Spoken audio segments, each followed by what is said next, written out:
Es una mesa sobre basura digital. En ella vamos a tener a Sara Domínguez García, que tiene 34 años y lleva más de 10 trabajando en el diseño y gestión de productos electrónicos, tanto en la parte de diseño como en la parte de gestión. Es ingeniera en automática y electrónica industrial con un máster en investigación en ingeniería eléctrica, electrónica y control industrial.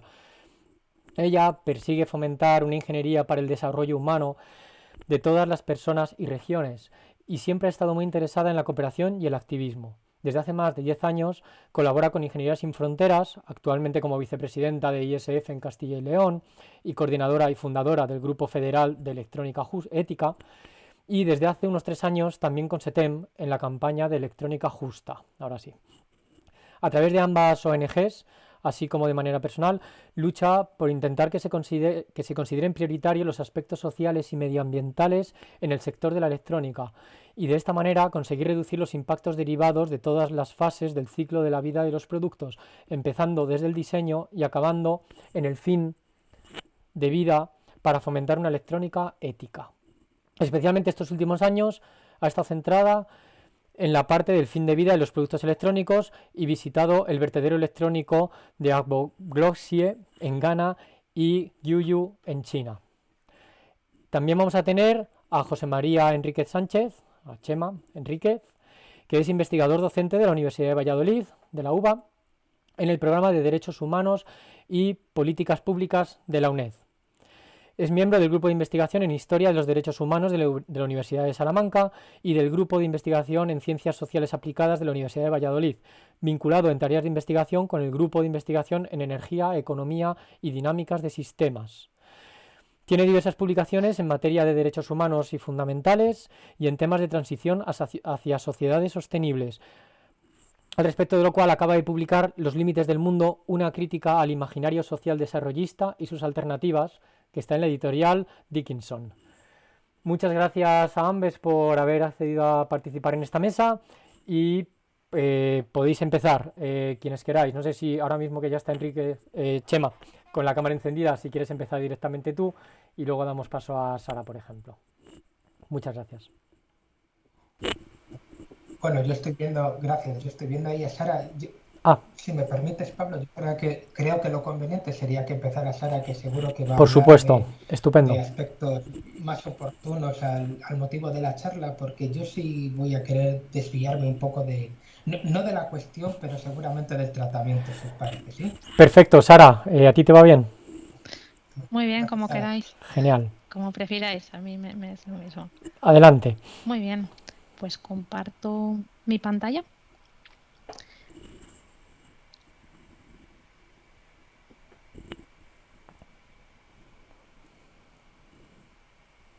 Muy bien, ¿me veis, verdad?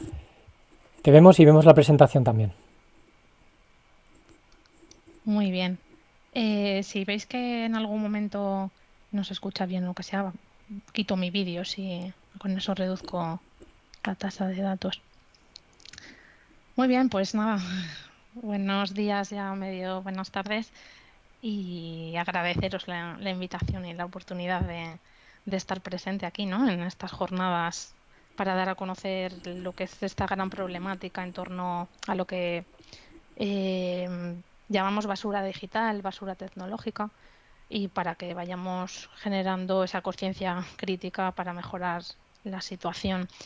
Yo quería contar un poco acerca de los impactos sociales, medioambientales, en torno a lo que viene siendo todo el ciclo de vida de un producto electrónico, focalizándonos sobre todo en lo que es la parte de los residuos que se generan, ¿no? No solamente al final del ciclo de vida, cuando ya se convierte en residuo, sino también pasar un poco por todas las fases previas hasta que un dispositivo se convierte en residuo, por el hecho de que veamos que también hay graves impactos y también se producen impactos medioambientales y residuos en esas otras fases, ¿no? Entonces, frente a un ciclo de vida lineal, digamos, del comprar, usar, tirar, al que venimos acostumbrados a vivir hoy en día en esta sociedad hiperconsumista, ¿no? Tenemos que cerrar el círculo para atender a una economía circular, recuperando realmente lo que producimos. Entonces, aquí muestro lo que viene siendo varias de las fases del ciclo de vida de un producto electrónico, y realmente todas las fases del ciclo de vida tienen graves impactos tanto sociales como medioambientales, empezando desde la extracción de los minerales, seguido por toda la parte de fabricación, ensamblaje del propio producto, su uso por los consumidores y, bueno, por último, el fin de vida cuando el producto ya se convierte en un desecho, donde ahí tenemos la opción de cerrar el círculo, ¿no? A través, pues, de la reparación y reutilización para poder volver a la fase de uso, o por otra parte a través también del reciclaje y recuperación de los materiales, de esos recursos para poder volver a la fase de fabricación de nuevo. Entonces, también quería comentar que realmente todas estas fases es que encima están muy descentralizadas y eso conlleva que hay también altos impactos en toda la parte de transporte necesario pues para unir todas estas fases, digamos, y por otro lado también implica que hay una gran dificultad, o sea, el estar tan descentralizado a lo largo de todo el mundo, eh, hay una gran dificultad para trazar y para precisamente asegurar que se cumplan ciertos requisitos sin que haya ninguna fuga en ninguna de estas partes y que por lo tanto se pueda detectar y se pueda cumplan una serie de requisitos, ¿no? Recorremos muy rápidamente estas fases hasta llegar al fin de vida. Empezando, digamos, por la extracción de los recursos necesarios, los minerales. Me imagino que habréis oído sobre el tema de minerales de conflicto. Bueno, pues es que realmente en torno a esta extracción hay graves conflictos y son conflictos tanto sociales por una parte como medioambientales, porque realmente hay numerosas zonas a lo largo de todo el planeta. Digamos que quizás es más conocido el caso de la República Democrática del Congo, donde se vive un verdadero conflicto armado en torno al control de estas minas y de su explotación, con vulneración de los derechos humanos y explotación pues, infantil, violación de mujeres, pérdidas de numerosas vidas y aparte también de todos los impactos medioambientales como la deforestación, la contaminación que también en sí provoca estas minas pues en sus entornos, en los ríos y bueno, también hay zonas en las que además se agrava la situación porque hay pérdida de animales en peligros de extinción, como en el caso de la República Democrática del Congo. Entonces, digamos que tras extraer estos minerales son trasladados a fundidoras, a fundidoras normalmente del sureste asiático típicamente, y pasan a las fábricas de los grandes fabricantes, ¿no? Para poder empezar a fabricar y ensamblar esos componentes y ese producto final, ¿no? En esta fase, digamos que es típica de países con mano de obra barata y además donde las políticas medioambientales son menos severas. Y en muchos casos, igualmente, se está produciendo una explotación de los derechos laborales, además manipulando estos componentes, están expuestos a tóxicos que está provocando graves enfermedades y donde además las condiciones de las fábricas, y no solamente de las fábricas, sino también las condiciones adyacentes de las residencias, se muestra ahí una foto abajo a la izquierda, de las residencias donde viven estos trabajadores, estas personas que están en las fábricas y donde el control de estas residencias también está gestionado por los propios fabricantes, pues también son pésimas estas condiciones. Se ha sufrido incluso suicidios que ha obligado a las fábricas a poner remedios, ¿no? Se ve un ejemplo de redes en los balcones, en las ventanas, pero no solamente existen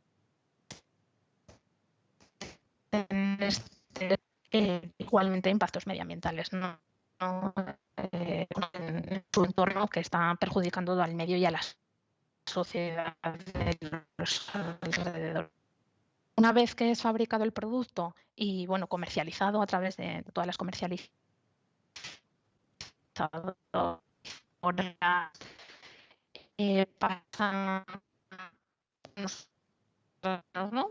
a las manos de los consumidores, la fase que más conocemos, la fase de uso, donde hay un consumo masivo de datos y a depender continuamente de estos dispositivos electrónicos.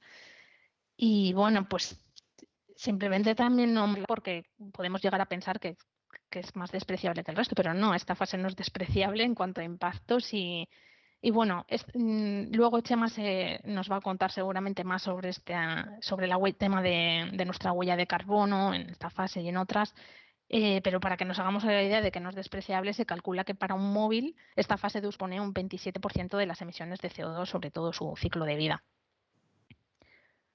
Y por último, la fase de fin de vida, donde ya el dispositivo se transforma en un residuo, ya sea porque realmente el dispositivo ha dejado de funcionar, no se puede reparar, ya ha pasado a ser un residuo como tal, un desecho, o porque la persona que posee ese dispositivo haya decidido abandonarlo por otro nuevo y, bueno, al fin y al cabo, pues dejar de funcionar en su fase de uso y no haber alargado su fase de uso como debería de realizarse. Y aquí en esta fase es donde realmente tenemos la opción, como comentábamos antes, de cerrar el círculo para evitar una economía lineal y pasar a una economía circular a través de la reparación, de la reutilización y el reciclaje y reduciendo sobre todo nuestro consumo. La parte de la derecha, no sé, supongo que habréis oído hablar sobre el tema de obsolescencia programada o planificada. Esa parte de arriba es una memoria que se ha llegado a detectar en varias impresoras, que se usaba con un contador de impresiones para dejar de imprimir cuando llegaba un número programado en esa memoria. Entonces, es un caso muy directo de obsolescencia programada o obsolescencia planificada, ¿no? Que cuando llegaba ese número de impresiones dejaba de funcionar la impresora. Entonces, digamos que es una tendencia en los fabricantes en contra de los requisitos que se deberían de cumplir, ¿no? y del diseñar para durar. El poner fin de manera planificada a un dispositivo. Y bueno, hoy en día hay casos en los que se ha demostrado que hay obsolescencia programada en dispositivos. Os pongo en esta diapositiva cifras de los últimos datos a lo largo de todo el 2019, del último año donde se ha hecho este estudio, donde se ven las cifras de producción de residuos electrónicos a nivel mundial en ese año, en el 2019, marcado en verde, con sus años anteriores y la previsión hacia abajo de los años posteriores. Es una barbaridad. En el mundo, en el 2019, se generaron 53,6 millones de toneladas de residuos electrónicos, con una media que se puede ver en la parte de la izquierda, con una media de 7,3 kilogramos per cápita. Y claro, cuando llegamos a estas cifras no somos capaces de valorarlo, ¿no?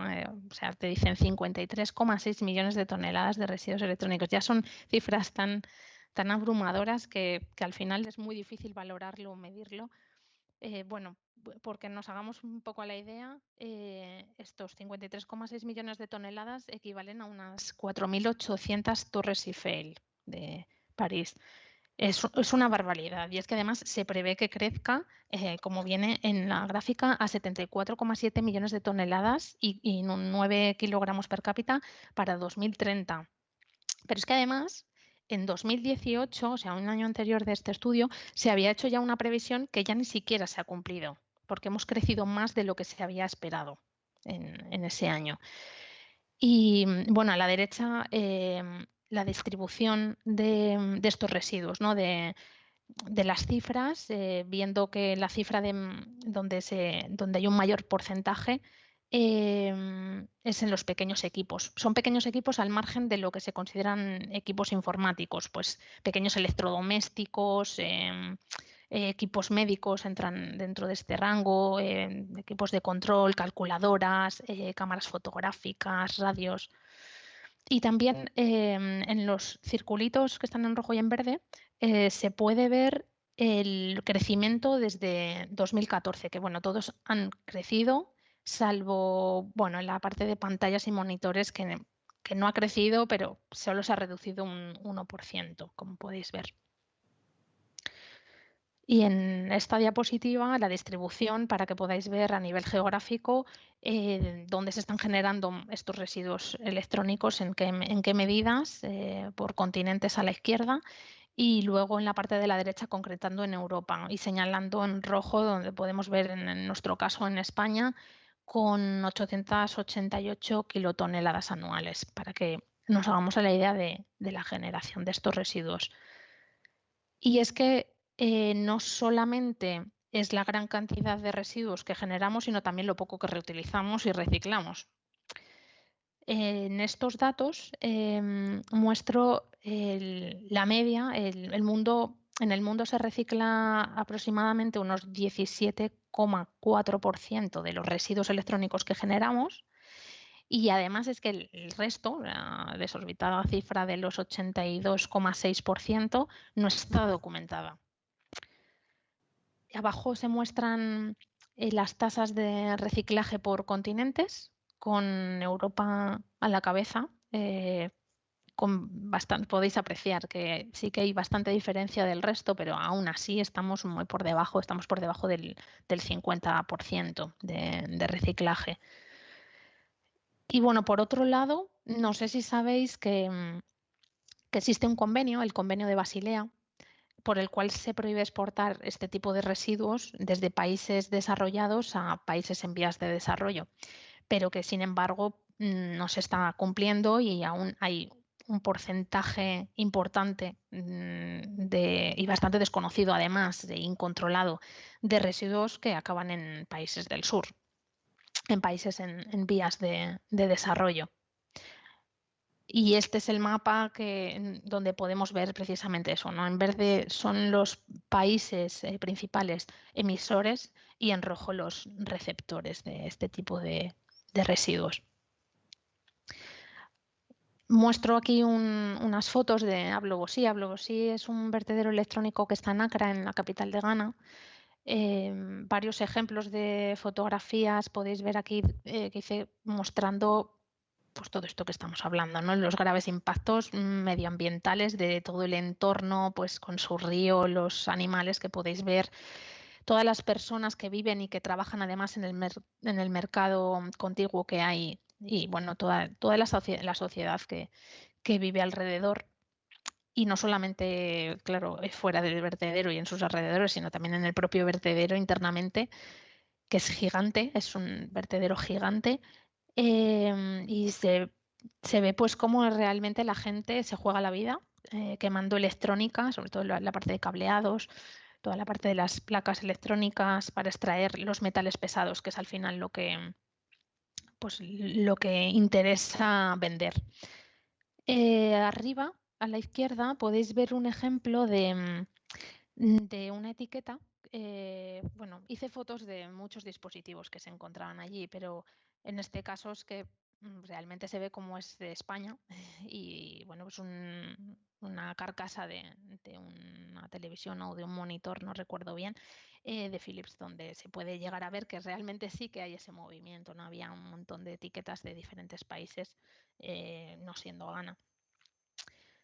Y bueno, también en la parte de la derecha abajo pertenece a Huiyun, China, donde también pude estar, aunque realmente no es un vertedero como tal, era un vertedero durante muchos años y en los últimos años han hecho una construcción alrededor para cerrarlo entre paredes y lo han llamado Centro Nacional de Economía Circular, ¿vale?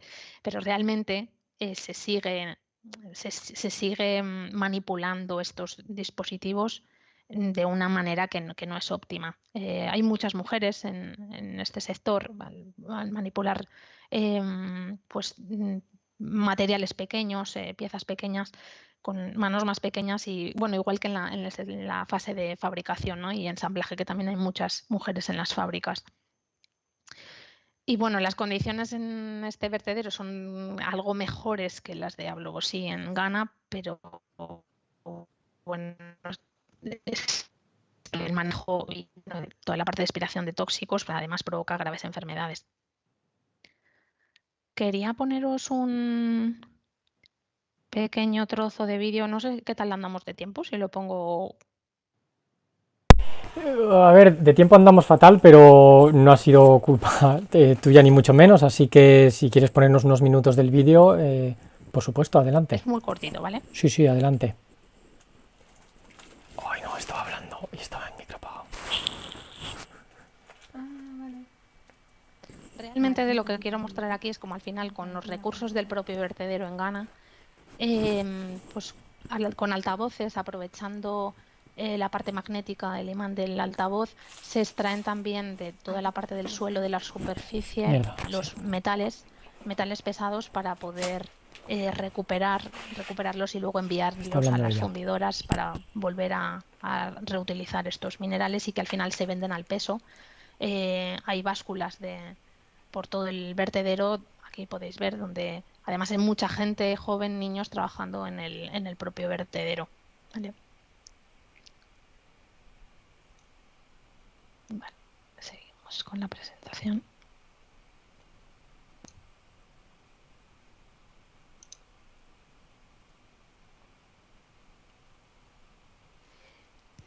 Bien, frente a todo esto, todos los impactos sociales y medioambientales que hemos visto en todas las fases y, bueno, en especial lo que venimos aquí a hablar, la parte de residuos electrónicos, hay muchas iniciativas realmente, iniciativas a las que podemos pertenecer. Al final se trata de cerrar el ciclo, ¿no? En torno a una economía circular, pues reparando, reutilizando y en último caso reciclando. Aquí pongo una serie de iniciativas como Restartes, Repair Café, Solidanza, Andróminas, iFixit, eReuse, en Ingeniería Sin Fronteras con los cafés Reparas, donde podemos ver aquí fotos de este tipo de iniciativas, de movimientos sociales en contra de la obsolescencia programada que comentábamos antes y donde se comparten conocimientos para arreglar dispositivos en común y de manera altruista. Y bueno, pues saber que como consumidores pues podemos ser partícipes de múltiples iniciativas reduciendo nuestro consumo y realmente cuando es necesario comprar, porque no nos queda otra, pues que también nos podemos guiar por rankings, ¿no? Pues por ejemplo aquí en cuanto al todo el tema de reparabilidad y de lo que hemos estado hablando para evitar pues que la fase de uso llegue o termine antes de lo que debería de ser y alargar esa fase al máximo, pues nos podemos guiar de este tipo de rankings donde se mide eso, ¿no? El nivel de reparabilidad, la modularidad de estos dispositivos, el cómo están diseñados para realmente alargar esa fase de uso. Donde, bueno, podéis ver que sin lugar a dudas Fairphone es el fabricante que más está haciendo, además ya no solamente en torno a este tema del fin de vida y de reparabilidad, sino también en el resto de fases del ciclo de vida que hemos comentado.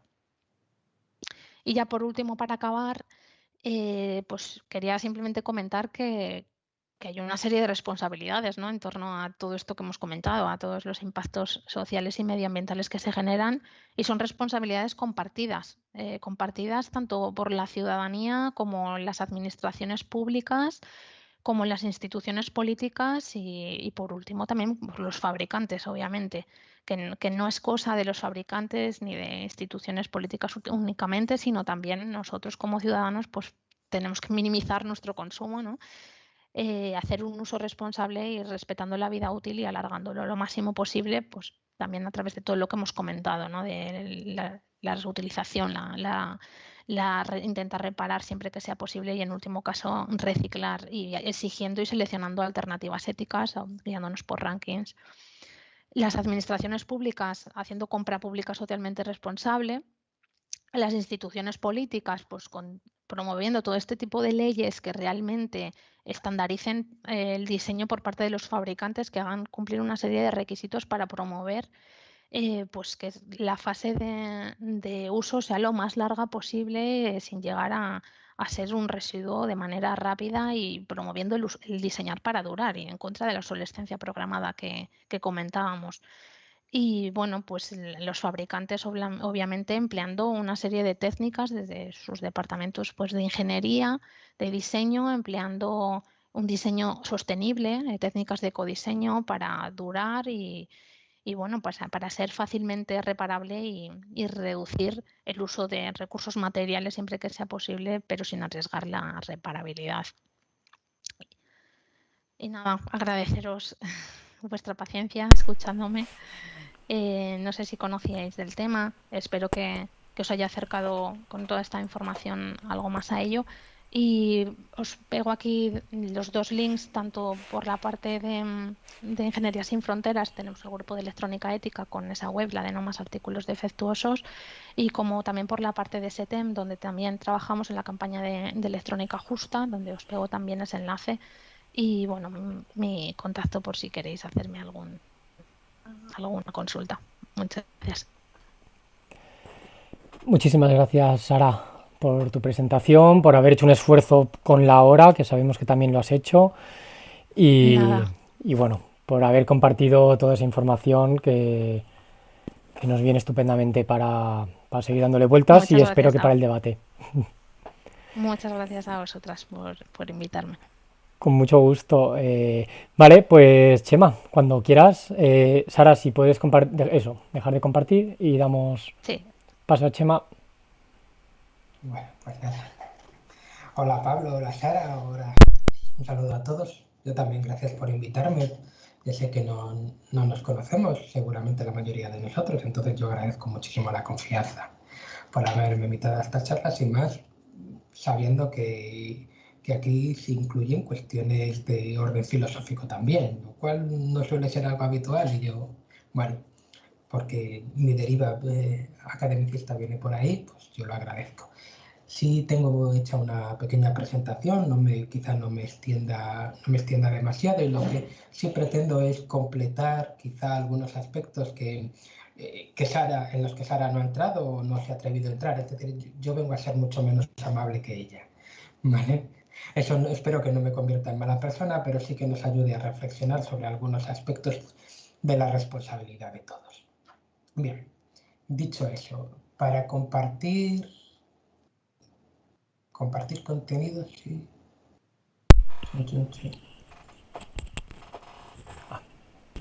Sería algo así. Se ve estupendamente. A ver, segundillo.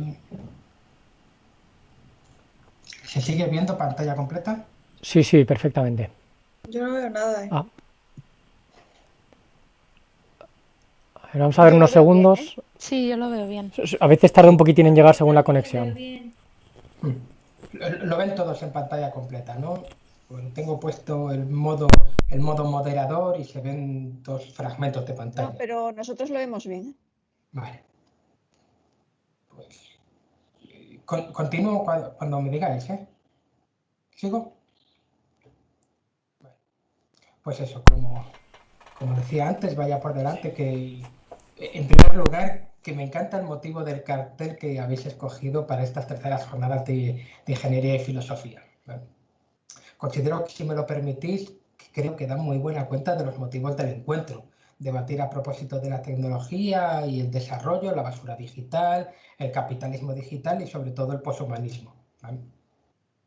Bien, aquí. Bueno, pues a mí me ha tocado en suerte, como os decían, hablar de la basura digital, y a vosotros quizá un tanto la desdicha de escucharme, aunque prometo no extenderme demasiado. ¿Vale? Lo que ya no prometo tanto, como os decía al principio, es ser amable en esta exposición. Veréis que no es nada personal, pero debemos darnos cuenta de lo irónico de esto, de dar unas charlas sobre la basura digital a través de estos medios digitales, ¿vale? Con toda esta carga en emisiones de carbono que ello supone, ¿vale?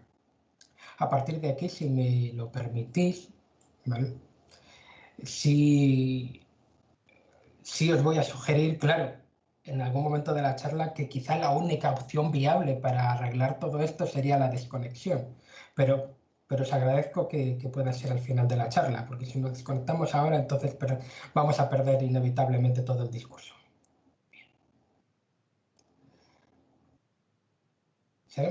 Bueno, lo primero al ver este fotograma de la película Blade Runner que me vino a la mente es esta distinción entre aparatos electrónicos y aparatos eléctricos y aparatos electrónicos. Vale, como vamos a hablar de basura digital, diremos entre los habría que distinguir entre un tipo de residuos y otros. Vale.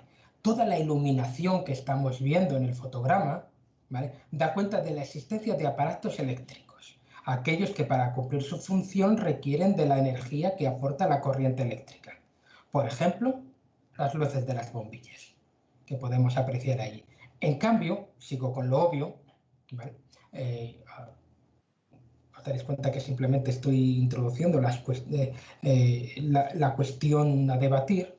¿Vale? Los aparatos electrónicos son aquellos que, formados por múltiples circuitos, que utilizan también corrientes eléctricas para realizar operaciones acaso más complejas. Por ejemplo, como podemos ver en el fotograma, que es motivo del cartel de estas jornadas, ¿vale?, la mujer japonesa que se nos está mostrando. Bien.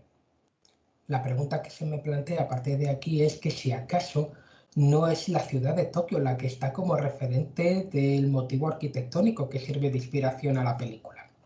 ¿Vale? Aquí tienen Tokio. Otro barrio de Tokio. ¿Vale?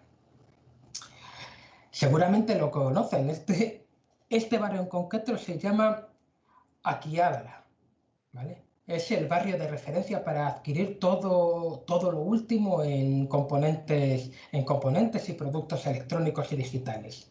Y este es solo un punto geográfico de nuestro problema, que si se dan cuenta no es tanto de oferta y publicidad de la misma, con todo el sobregasto energético que ello implica, sino de comportamiento del consumidor. Ahora sí, todos nosotros.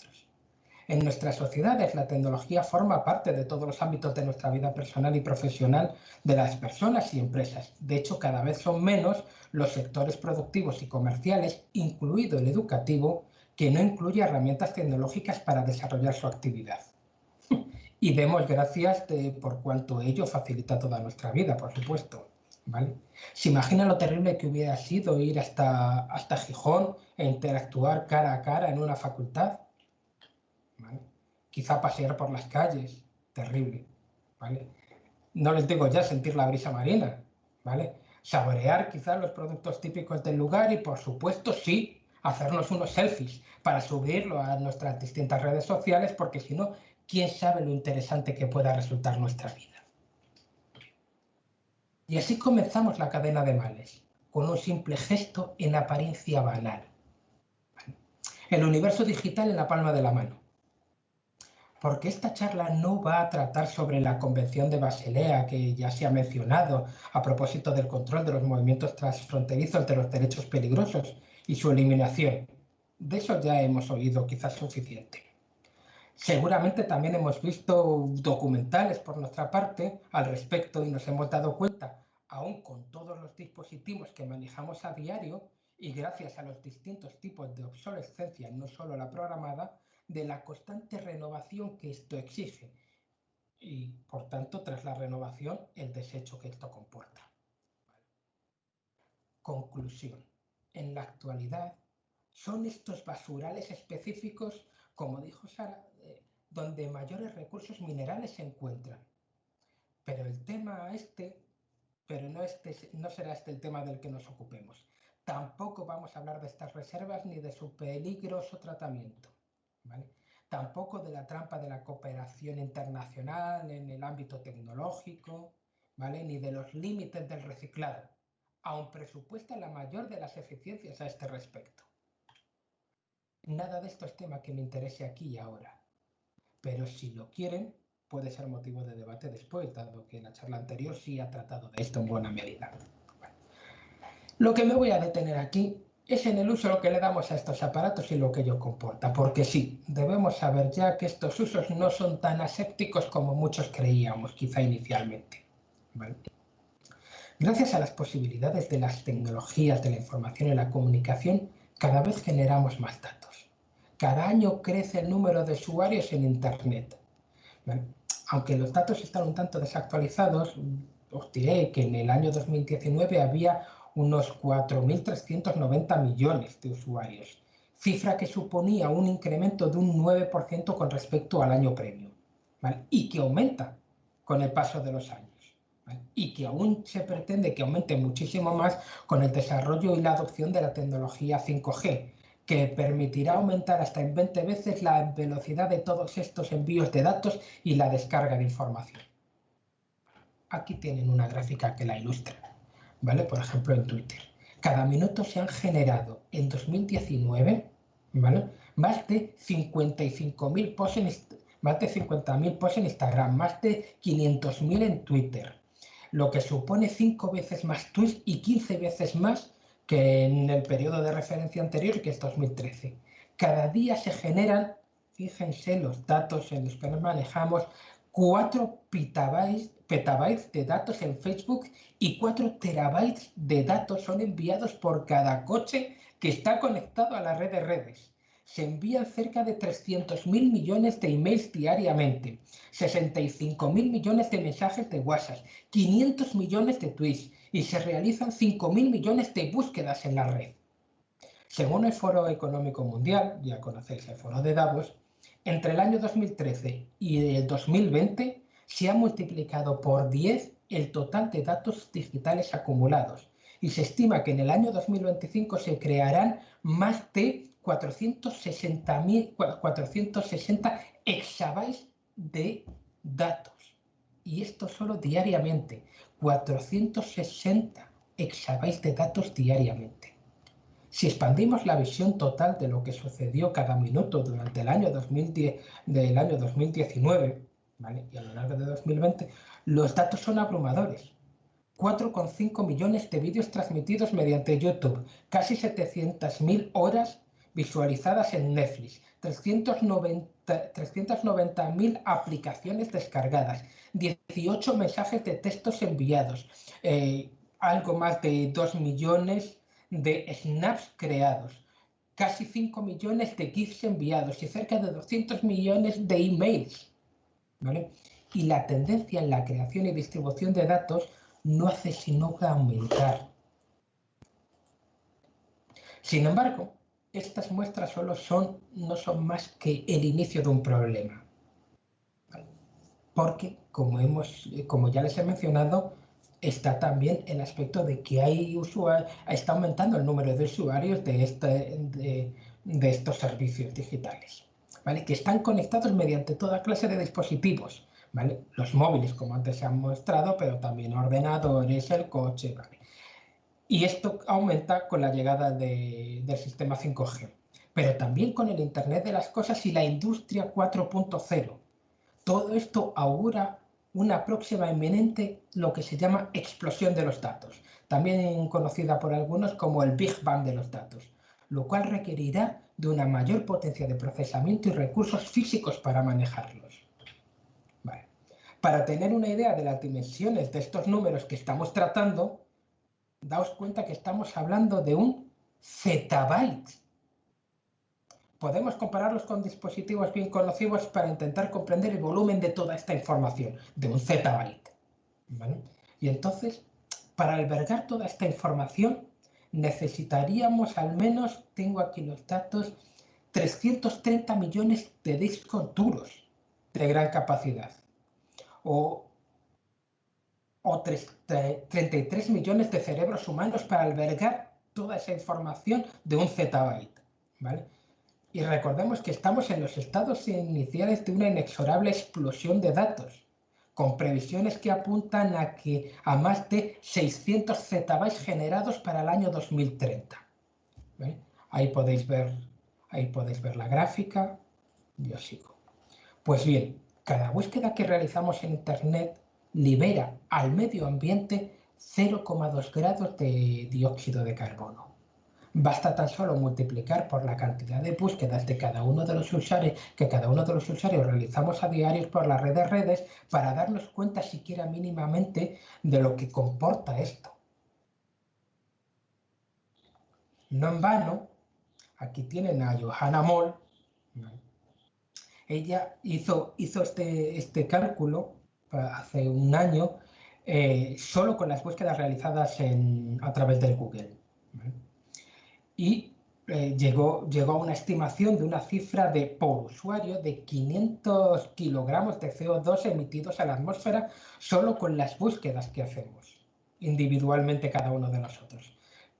Como te dais cuenta, esta solo es una ínfima parte de lo que quizás no suponga tanta sorpresa como si estimamos que provoque la atención puesta en el total del sector de la tecnología de la información. ¿Vale? Y es que, como veis en esta gráfica, ¿vale?, el sector de las tecnologías de la información consumió en 2012 el doble de electricidad que países como Japón y 4 veces más que Alemania, situándose tras China y Estados Unidos si lo comparamos con un país, ¿vale?, como el tercer gran consumidor de energía eléctrica. Solo un sector. Sin duda, pues, este también es uno de los grandes retos cuando de legislación climática se habla tanto a nivel nacional como a nivel internacional. Claro, a partir de aquí la pregunta es, sabido todo esto, ¿vale?, y que nosotros somos parte coadyuvante de todo este deterioro, venga, seamos sinceros, ¿estamos dispuestos a la desconexión voluntaria?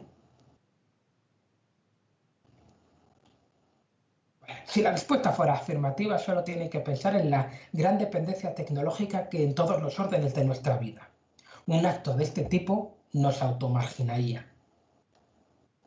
Volviendo entonces sobre el motivo de la película, si la respuesta fuera negativa, solo tienen que darle tiempo a que acontezca, permitidme la exageración, una imagen como la que ahora están viendo, tomada de la última versión de Blade Runner.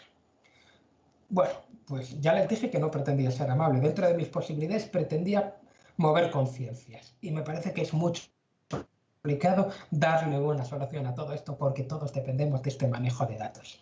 Y porque no estamos dispuestos a la desconexión. ¿Vale? Vale. Llegados a este punto y mostradas las evidencias, quizá la evidencia de que no estamos dispuestos a generar grandes cambios en nuestro estilo de vida porque tampoco las circunstancias culturales nos lo permiten, es cierto que parece que estamos en un atolladero.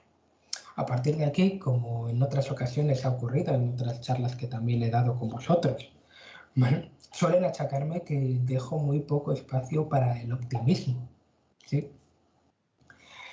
Porque lo que suelo mostrar son futuribles adversos. Y es cierto esto, porque el cambio que esto requiere es radical y creo que no estamos ninguno a esto.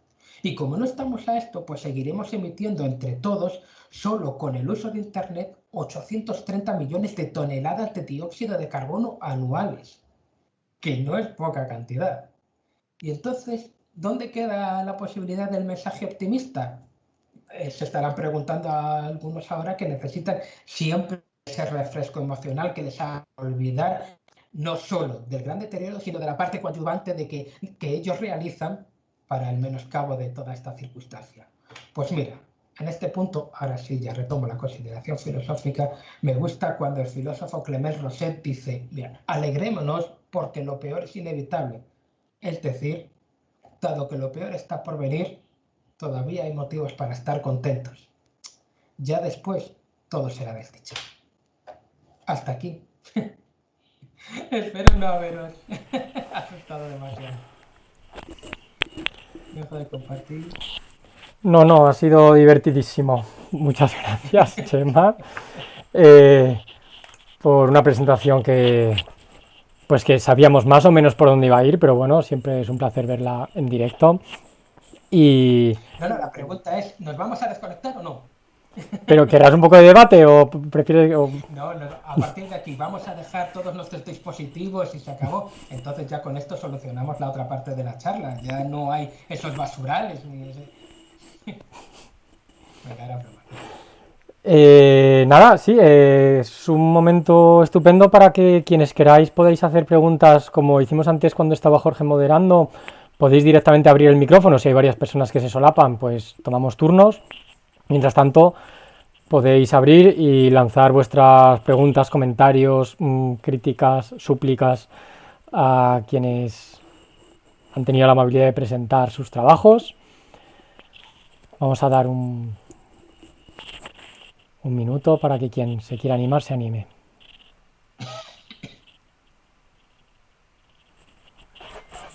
Hola. Bueno, mientras los demás van pensando un poco alguna pregunta, a mí me gustaría decir que me ha parecido fascinante las dos presentaciones y os quiero agradecer muchísimo porque yo no trabajo esos temas, pero bueno, me ha parecido alucinante y me he quedado muy impactada con todos los datos que nos habéis dado. Y bueno, quería trasladar un poco, no sé si la reflexión, la pregunta, la inquietud o mi impresión con esto, sobre todo que nos has planteado, José María.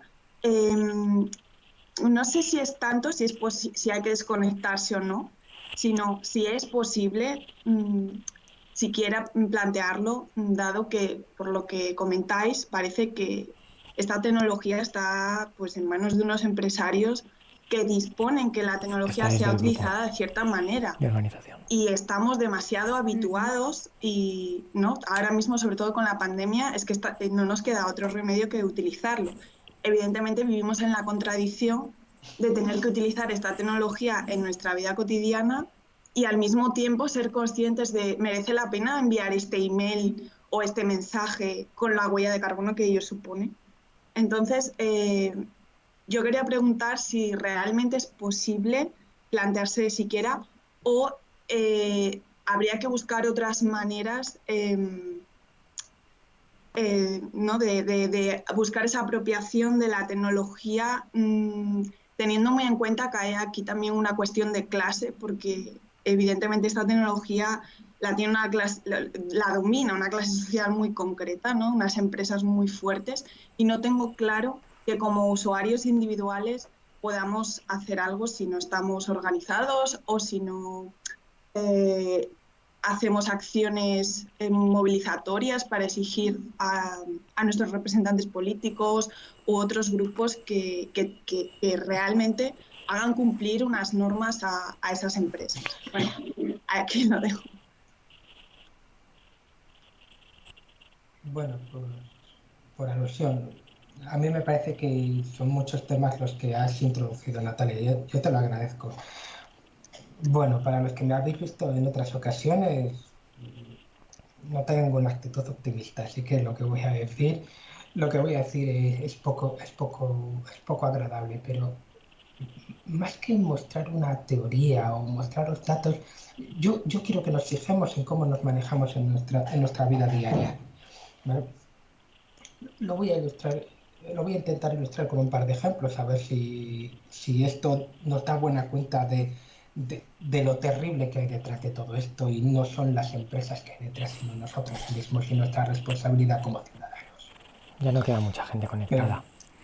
Ahora como unos cuantos meses tenía que renovar el carnet de conducir, ¿vale?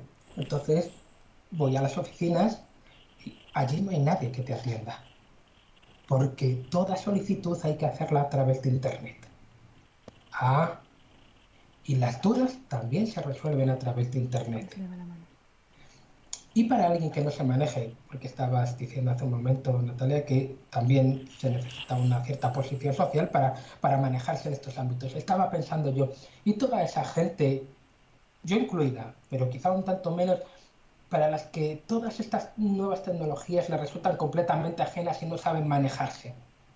¿Cómo llegan a hacer según qué trámites bancarios cuando también en el banco lo que te exigen es que lo hagas todo a distancia? Lo que estamos es poniendo una serie de barreras, y todo lo estamos haciendo depender de un sistema enteramente virtual. Esto es lo que quería ilustrar con las imágenes sobre Gijón y esas cosas. Todo lo que estamos perdiendo, ¿vale? Para ganar algo de comodidad. Es cierto, las tecnologías nos facilitan la vida porque nos la hacen mucho más cómoda. ¿Estamos dispuestos a prescindir de toda esta comodidad?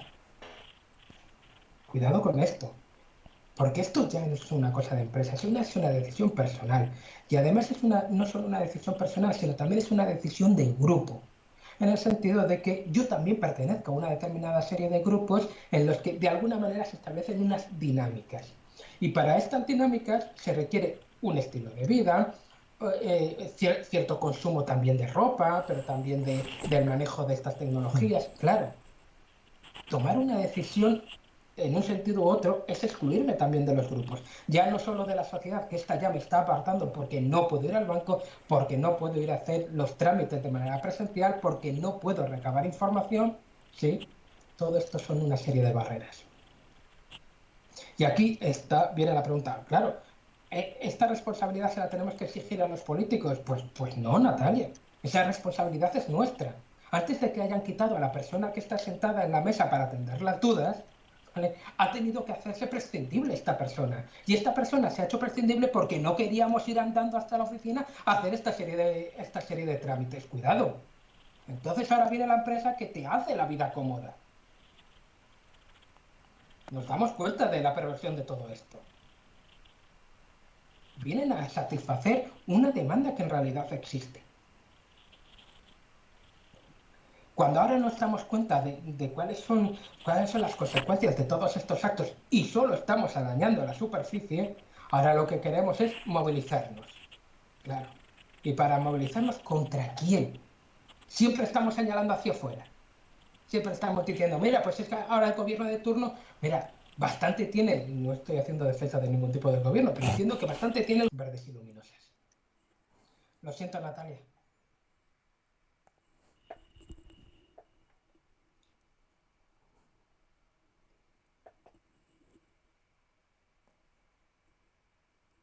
No sé si tú, Sara, quieres añadir algo más o esperamos a ver si surge alguna otra pregunta.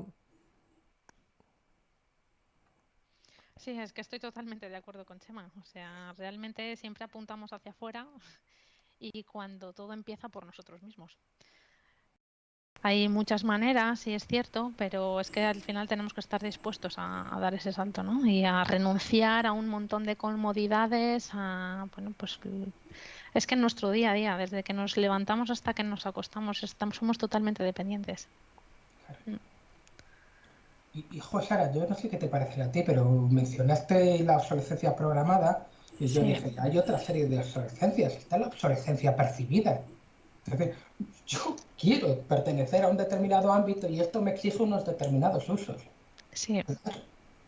Claro, Así es. que es todo un sistema enorme en las que yo estoy tomando las decisiones constantemente. Las decisiones, me parece a mí, Sara, no vienen dadas de fuera. De fuera vienen dadas las posibilidades, pero eso es. Pero la opción de consumo es tuya. Eso es. Tú eres el responsable.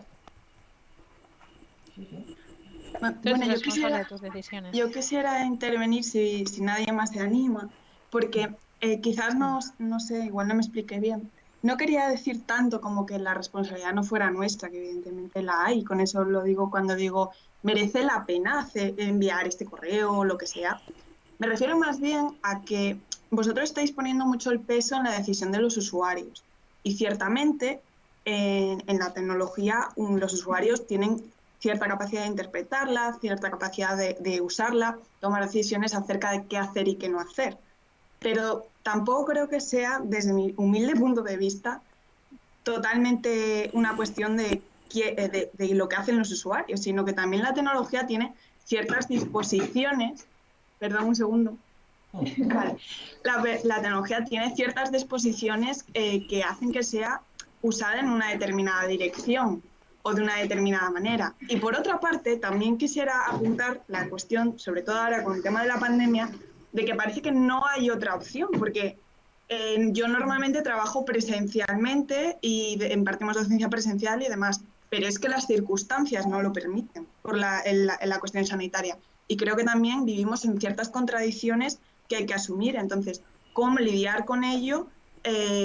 Y cómo, bueno, un poco la pregunta va por ahí, ¿qué se puede hacer más allá de tomar decisiones individuales que, bueno, que están dentro de la esfera de lo personal, pero que habrá que hacer algo más allá, ir un poco a lo colectivo también? Y dejo hablar a Jorge, que seguro que tiene cosas más interesantes que decir.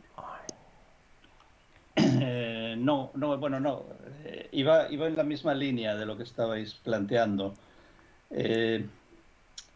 A ver, yo todo lo que se está diciendo, tanto en vuestras respectivas charlas, que me han parecido excelentes y súper complementarias, como el debate posterior, lo reduciría a la palabra de crecimiento. Creo que no ha aparecido de forma explícita, pero tanto en todas las alusiones a economía circular, etcétera, como la desconexión, voluntaria o no, que planteaba Chema, eso se traduce en esta corriente de pensamiento que viene de Francia, que muy polémica sobre el crecimiento, ligada de alguna manera a todo el mundo del consumo responsable, etcétera. Y yo últimamente he leído críticas serias a esa postura que dice, bueno, en realidad son parches. El problema no es ese, el problema es el sistema capitalista. Y entonces tiene un poco que ver también con lo que estáis planteando sobre si desde abajo arriba o de arriba abajo. Si mucha gente con determinados niveles educativos, de alineación, etcétera, es capaz realmente de pensárselo, de desconectar, etcétera. A ver, la pandemia, además, yo creo que está metiendo mucho ruido. La pandemia parece increíble, pero va a pasar. Entonces, yo creo que hay que ver más allá de la pandemia. Y bueno, sí, claro, hoy teníamos que hacer estas jornadas así y hemos emitido la hostia y tal, pero no me parece que sea el problema. El problema es una palabra que no me gusta nada, pero lo de la gobernanza, ¿no? ¿Quién gobierna este Cristo? Entonces, ¿qué hacemos? La hostia que planteaba Chema. ¿Esperamos a que todo se rompa y lo volvemos a construir o empezamos a reconstruirlo ya? ¿Quién lo reconstruye? ¿Quién toma las riendas del sistema?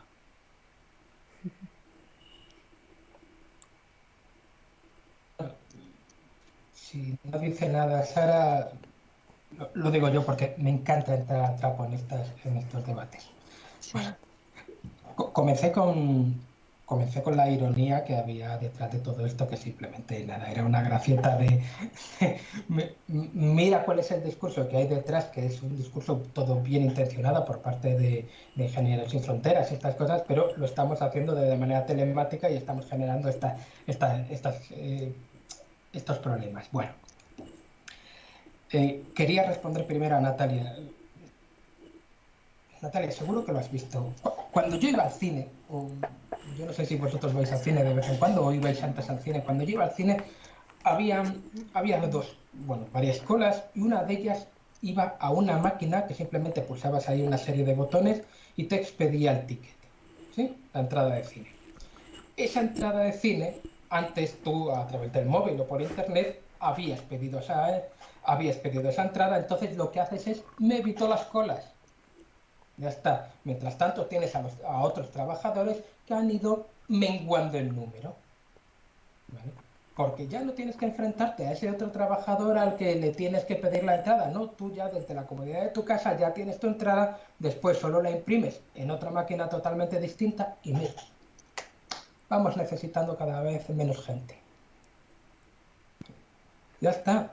De verdad que es que me está pareciendo que es tan simple como eso. Y esto con las entradas de cine. Si vas al supermercado ahora, seguro que lo habéis visto, al menos aquí en Valladolid que está ocurriendo, tenemos cada vez menos estaciones para que te atienda la persona de turno que te va pasando los productos y se están poniendo unos en los que tú mismo vas pasando el código de barras. ¿Qué hacemos? Mira, otra vez, menos trabajadores y más agilidad. Esto lo estamos haciendo nosotros cada vez que compramos las entradas por internet, cada vez que vamos a comprar y decidimos no hacer la cola, sino meternos por estas otras calles. Es una decisión nuestra. Cuanta más decisiones tomemos en ese sentido, de más gente vamos a prescindir y más vamos a depender de todos estos usos tecnológicos. Bien, dicho todo esto y entrando en el tema del decrecimiento, Jorge. El decrecimiento, me vais a permitir, el decrecimiento es un tema viciado. Es un tema viciado porque es cierto que se ha puesto como muy de moda a partir del año 2000, 2002 o algo así, ¿vale? Sobre todo en el ámbito francés, ¿vale? Creo que principalmente a partir de que se puso de moda un autor como Serge Latouche, ¿sí? A partir de aquí, claro, como ocurre tantísimas veces, encontramos falso, voy a ello. Pero encontramos un concepto, lo convertimos en una moda y ahora todos escribimos sobre decrecimiento, quizás sin saber bien qué hay. Alguien se ha percatado, estaba buscando aquí una gráfica, pero no sé si soy capaz de encontrarla en los datos que tengo. Si no, me encantaría mostraroslas, porque es una gráfica, no es de este libro, pero es del mismo equipo. ¿No? ¿Se ve? No. Del MIT. Bueno, del equipo del MIT. ¿Vale? En los límites del crecimiento, en la obra de 1972. Yo no sé si la conocéis. ¿Vale? Tengo la gráfica por aquí, pero ahora no la encuentro. Bueno, el caso es que, cuidado, 1972, no 2002. El debate que se inicia a partir de aquí es sobre lo que se llama la idea estacionaria de la economía. ¿Vale? Una economía sin crecimiento. Y lo que te muestran estas gráficas, esta gente del MIT, es incluso estabilizando a la baja, ¿vale? La población, con los residuos que genera, lo que consume y demás, hay una variable que siempre es descendiente con el paso del tiempo. La de los recursos. ¿Vale? Esto es lo que se aprovecha desde un autor como Georgescu-Roegen, Nicolás Georgescu-Roegen, no sé si le suena, ¿vale? Discursos distintos sobre el decrecimiento, lo que se llama el decrecimiento planificado, que es toda esta moda, ¿sí? Y que no apunta a las verdaderas causas del problema, y lo que se llama el decrecimiento sobrevenido. Este es nuestro problema real, el decrecimiento sobrevenido. Hagamos lo que hagamos, lo único que vamos a variar es la inclinación de la curva. Lo único es esto que por el informe Planeta Vivo de 2016 me parece, ¿vale? Te lo muestran como una suerte de transición. O queremos una transición más breve o más prolongada. Si anteponemos toda suerte de cuidados, lo que haremos es que la inclinación de la falta de recursos, ¿vale?, sea más alargada en el tiempo. Ya está. Pero inevitablemente, como dice Ted Trainer en su última obra, debemos prepararnos para pensar una suerte de política, no para una época de abundancia, sino para una época de escasez. Esto es el decrecimiento sobrevenido. Y lo otro de planificación, si cogemos todos los planes de Naciones Unidas, de la Unión para la Conservación de la Naturaleza, todos estos planes del panel intergubernamental para el cambio climático, todas estas cosas, veréis que al final de todos los informes siempre hacen propuestas de cambio cultural, de una serie de cambios precisamente para favorecer todos estos cuidados. Conclusión, desde los años 70 hasta ahora, si vamos al primer texto declarativo de Estocolmo, todos los planes han venido haciendo lo mismo, una serie de propuestas. Otra cosa es que podemos entrar en ello, y yo os lo puedo señalar, algunas de ellas entran en contradicción, ¿vale? Pero todas estas propuestas de cuidado, que es las que se pretenden que esté detrás del decrecimiento planificado, ya lo siento decir así, es de gente que no ha leído otra cosa. Porque todas las propuestas del decrecimiento ya están dadas antes. Todas. Chema, perdona un momentín. Es que tenemos varias manos más levantadas, nos faltan los estudiantes y vamos casi con 40 minutos.